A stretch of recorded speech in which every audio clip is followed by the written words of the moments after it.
Y precisamente de eso, de si un proyecto tiene futuro o no, nos viene a hablar nuestro siguiente invitado, Andrés Saborío, director de Wayra y Telefónica Open Future en España.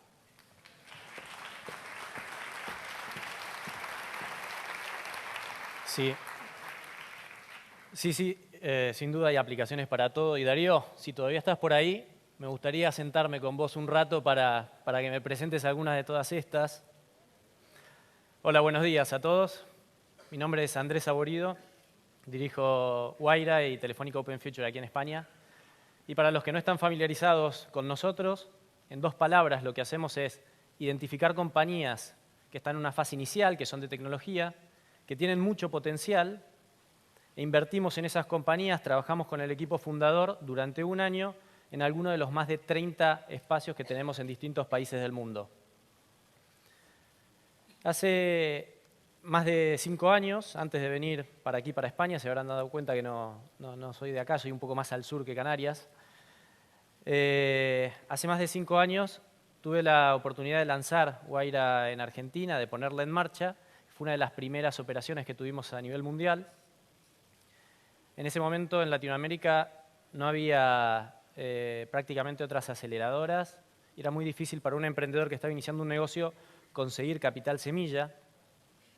Y recuerdo una frase que me dijo alguien que me quedó grabado para siempre y que era: es imposible desde una gran corporación lanzar una iniciativa, una empresa, una aceleradora, como quería ser Wayra, y lograr ser aspiracional para jóvenes emprendedores de todo el mundo. Eso me quedó grabado para siempre.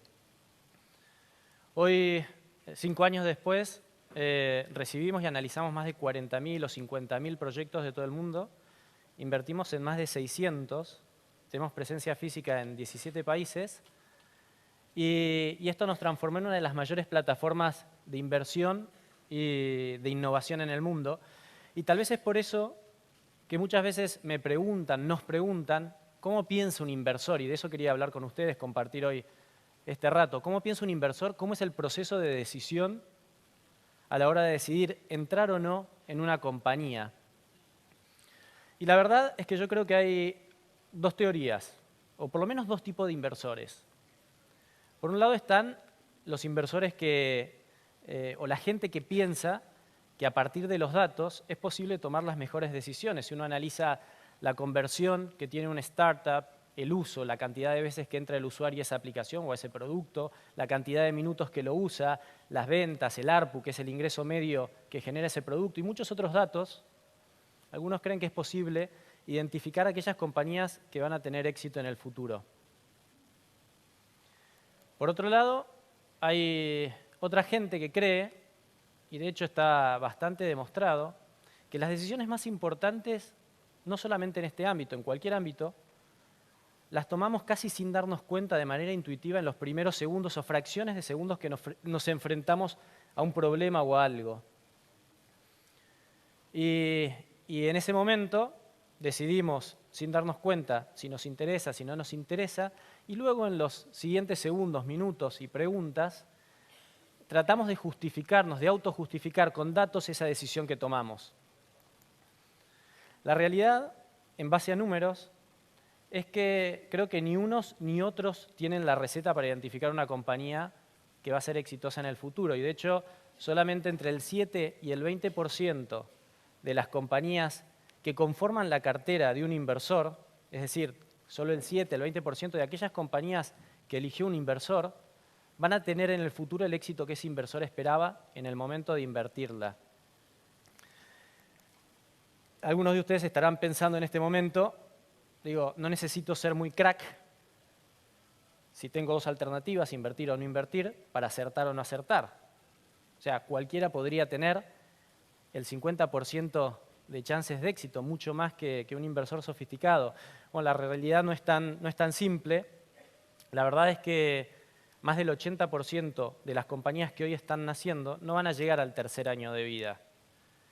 Y solamente algunas de ese 20% que sí va a llegar van a lograr tener ese éxito que esperaba el inversor, que implica una performance muy por encima del promedio del resto de las compañías. Entonces nos damos cuenta que nadie tiene la receta para identificar de antemano qué compañía va a tener éxito y cuál no. Pero sí es cierto que la experiencia te dice muchas cosas. Y después de haber analizado más de 50.000 compañías, haber invertido y trabajado en más de 600 compañías de distintas partes del mundo, de distintos sectores, uno va encontrando algunos patrones que tienen esas compañías que sí logran eso que llamamos éxito. Y lo interesante es que hoy nosotros estamos dando un paso que hasta ahora nunca habíamos dado y nunca habíamos visto que alguien lo diera, un paso más allá en todos estos datos, en todo este análisis de datos, con una compañía que invertimos a través de uno de nuestros vehículos, que es Telefónica Ventures, que se llama BigML, Big Machine Learning, que es una compañía que tenemos participada, que es capaz de predecir, por ejemplo, si un cliente, cuando se da de alta en un servicio cualquiera, cuánto tiempo va a estar ahí en ese servicio, en base a información de esa persona, en base a información de contexto, en base a información histórica, en base a mucha información que se toma de distintos lados, esta BigML es capaz de predecir cuánto tiempo va a estar ese cliente contratando ese servicio. Entonces, hace poco dijimos, ¿qué pasa si aplicamos esto al análisis de las empresas que invertimos? Podríamos, en un primer momento, antes de realizar la inversión, darnos cuenta si una compañía, o por lo menos conocer las probabilidades de que una compañía vaya a llegar a determinado lugar en un futuro. Y estamos haciendo esta primera prueba ahora. De hecho, todos aquellos que quieran desafiar a esta máquina, porque al final es eso, es aplicar capacidad de procesamiento, inteligencia artificial, machine learning a un problema concreto. Me recuerda al caso de los ajedrecistas que juegan contra una máquina. Todos aquellos que quieran desafiar, que tengan una startup y quieran desafiar esta máquina, el 15 de marzo estamos haciendo una prueba en Valencia y esta máquina sin intervención humana va a elegir esa compañía que tiene mayor potencial entre todas las que se presenten y veremos ahí qué pasa.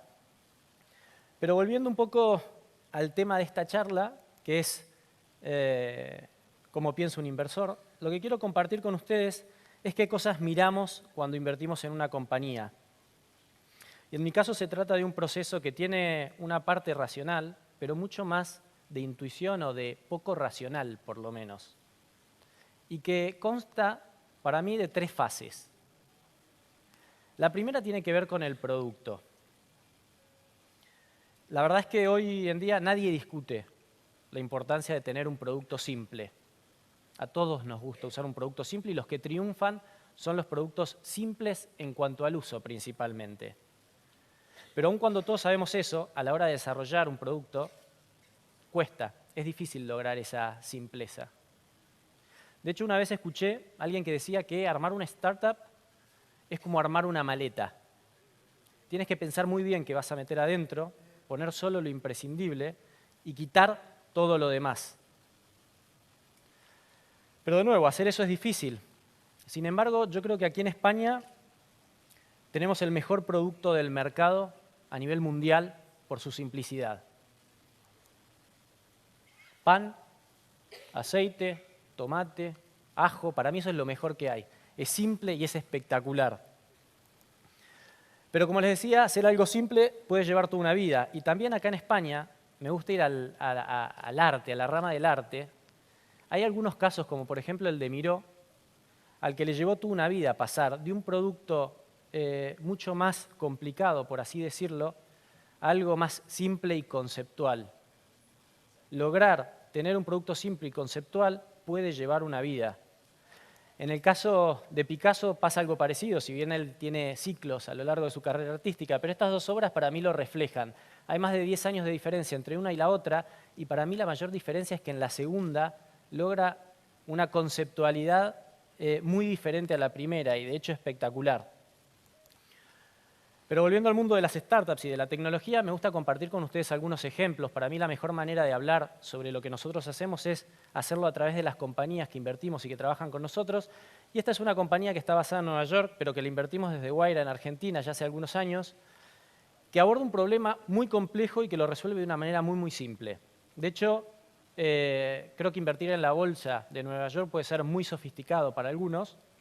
Ellos lo que vieron es que simplemente si somos capaces de invertir con nuestro smartphone $100 en la bolsa de Nueva York, siguiendo el patrón de comportamiento de los billonarios, deberíamos performar mejor que si lo hacemos por nuestra cuenta. Y de hecho, crearon un índice que lo llaman iBillionaire Index, que es un producto que cotiza en la bolsa de Nueva York, que tiene una composición de los 10, 20 billonarios profesionales que invierten en la bolsa, y que uno puede seguir ese índice con esta aplicación.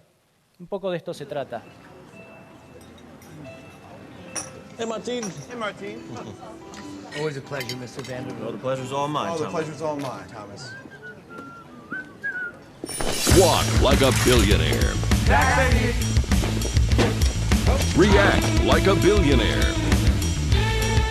Think like a billionaire.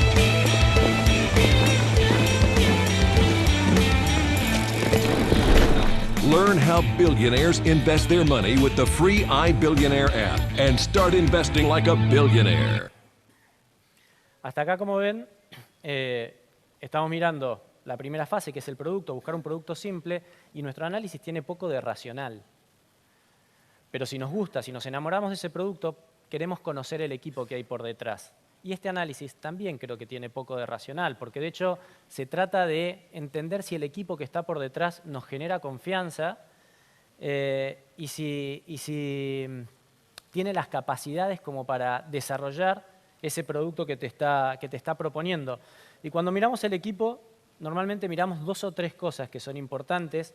La primera tiene que ver con el perfil de los socios, con las capacidades que se necesitan para desarrollar ese negocio, pero sobre todo con la complementariedad que hay entre esos socios. Está bastante comprobado, por no decir demostrado, que los equipos que mejor funcionan son los que están formados por 2 o 3 socios, ni 1, ni 4, ni 5. Y cuando tienes que elegir solo 2 o 3 socios, nada mejor que encontrar perfiles que se complementan. Lo que pasa que nosotros, por nuestra naturaleza humana, normalmente tendemos a relacionarnos con gente que es parecida a nosotros, y es muy común que si yo estudié ingeniería, me junte con un amigo que también estudió ingeniería y, digamos, lancemos este proyecto. Para mí, tener en un mismo equipo 2 perfiles similares es similar a recibir 1 millón de euros de inversión y tirar la mitad, tirar 500.000. Porque estoy gastando una bala innecesariamente. Y acá me gusta poner como ejemplo una de las compañías que invertimos en Barcelona, que se llama First Vision. Básicamente lo que hacen es una cámara del tamaño de un botón que va en la camiseta de los jugadores de fútbol, de básquet o de cualquier deportista y que transmite en tiempo real lo mismo que está viendo ese jugador. Y me gusta este ejemplo porque cuando conocí a estos emprendedores, el fundador, que conocía de media, conocía de desarrollo de contenidos, conocía de esa industria, buscó como socio a un ingeniero que era la mejor opción para desarrollar ese hardware. Un equipo balanceado. Y lo tercero que hizo fue acercarse a nosotros porque les interesaba una cosa de nosotros, que era la relación con Movistar TV, que podía ser su cliente. Y de hecho hoy están trabajando con Canal Plus, transmitiendo algunas ligas de deporte. Pero luego se dieron cuenta que para entrar a los deportes más grandes como el fútbol o el básquet necesitaban tener a alguien de ahí. Y lograron convencer a Iniesta y a Ibaka que se sumen como inversores y de esa manera intentar penetrar en este mundo que es bastante hostil. Un poco esto es lo que hace el producto.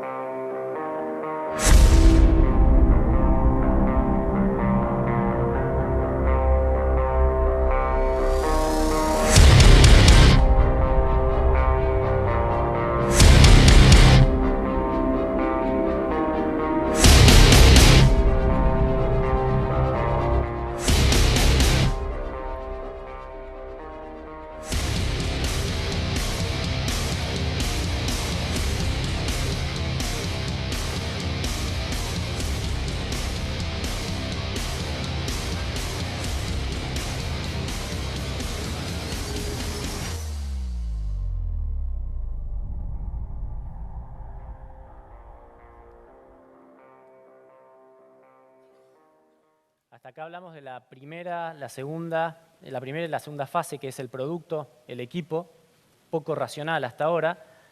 Pero ahora sí, si nos gustó, nos enamoró el producto, nos gustó el equipo, nos transmitió confianza, nos metemos en lo que es la validación del cliente, que acá sí entramos en métricas y en algo un poco más racional.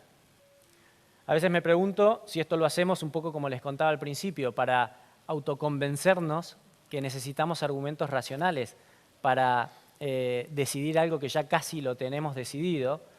Pero la verdad es que la validación del cliente es lo único que sirve, lo único que importa a la hora de evaluar un producto. Y solamente el cliente que paga es el que tiene esa verdad.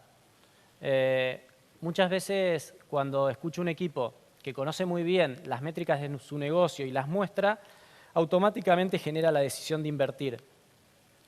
Pero en otros casos, en lugar de hablar de la validación del cliente, el uso, las ventas que tiene, empiezan a contarte sobre lo que se conocen como vanity metrics, o yo diría bullshit metrics, que son, por ejemplo, gané tal concurso en San Francisco, tal otro en Valencia, me reconocieron en...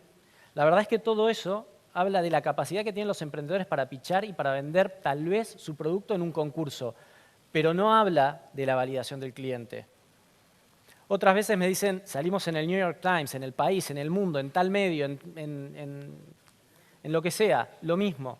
Habla de la capacidad que tiene el equipo para generar un contenido prensable, pero no de la validación del cliente. Y lo mismo cuando me dicen, nos juntamos y están entrando tales inversores. Habla de la oportunidad que ven unos inversores, pero no de la validación del cliente.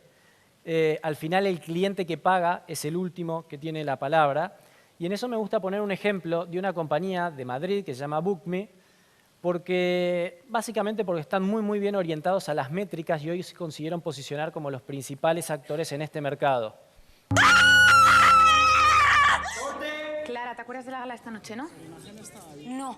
Vale. Bookme. Tratamiento facial, reservar cita. Let's turn it loud. Hey DJ, get the party jumping. Let's move the crowd. Just go wild, cause the beat is bumping. Let's turn it loud. Hey DJ, get the party jumping. We move the crowd. Clara, ¿cuál es tu secreto? Bookme, la aplicación para reservar cita en salones y spas. Entonces, producto, equipo y validación de clientes es un poco mi framework cada vez que me siento con un emprendedor a conocer, a entender su negocio. Pero también cada vez que me siento con un emprendedor para conocer su negocio, trato de tener muy presente algo que para mí es lo más importante de todo. Un negocio rupturista, diferente, que es obviamente lo que busca cualquier inversor, no encaja en ningún framework construido con información de otras compañías o con información histórica. Por eso, justamente, un negocio es rupturista y ahí está el valor de las grandes ideas. Y ahora sí, como para despedirme, quiero dejarlos con un video viejo que tiene mala calidad, pero que para mí representa muy bien esto que trato de contarles sobre el final, y que es este video.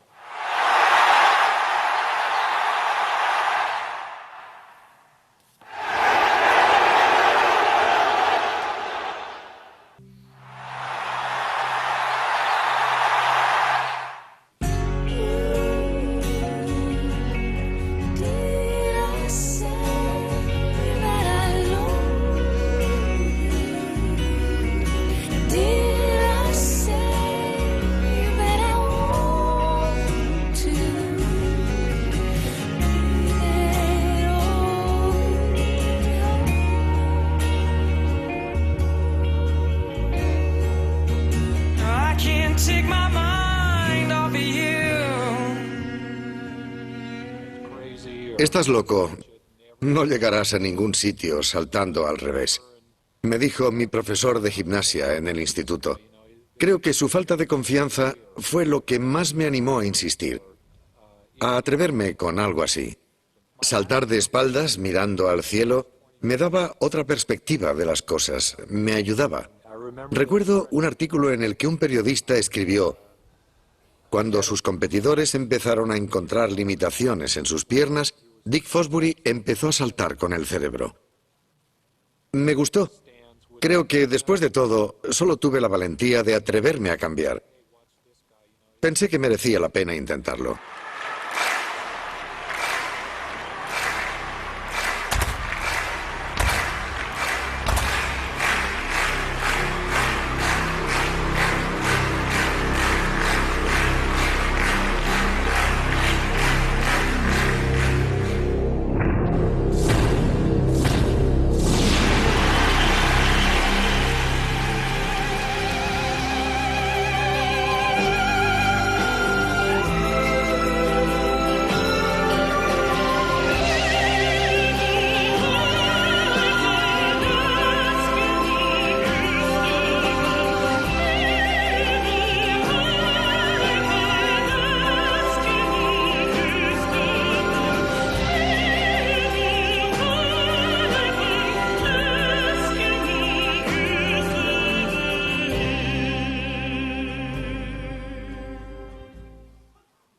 Dick Fosbury era uno de los deportistas, no de los más virtuosos de su época, pero que encontró una manera diferente de hacer lo mismo que hacía todo el mundo, revolucionó su deporte y revolucionó de alguna manera su industria.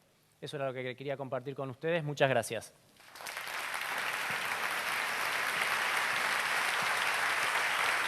Vuelvo otra vez para recordarles, anímense a preguntar, por favor, porque no todos los días se tiene a este maestro sobre el escenario. ¿Preguntas?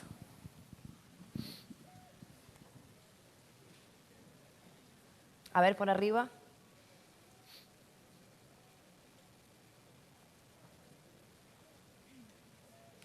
Bueno, Andrés, lo habrás hecho muy bien porque les ha quedado todo muy claro, ¿eh?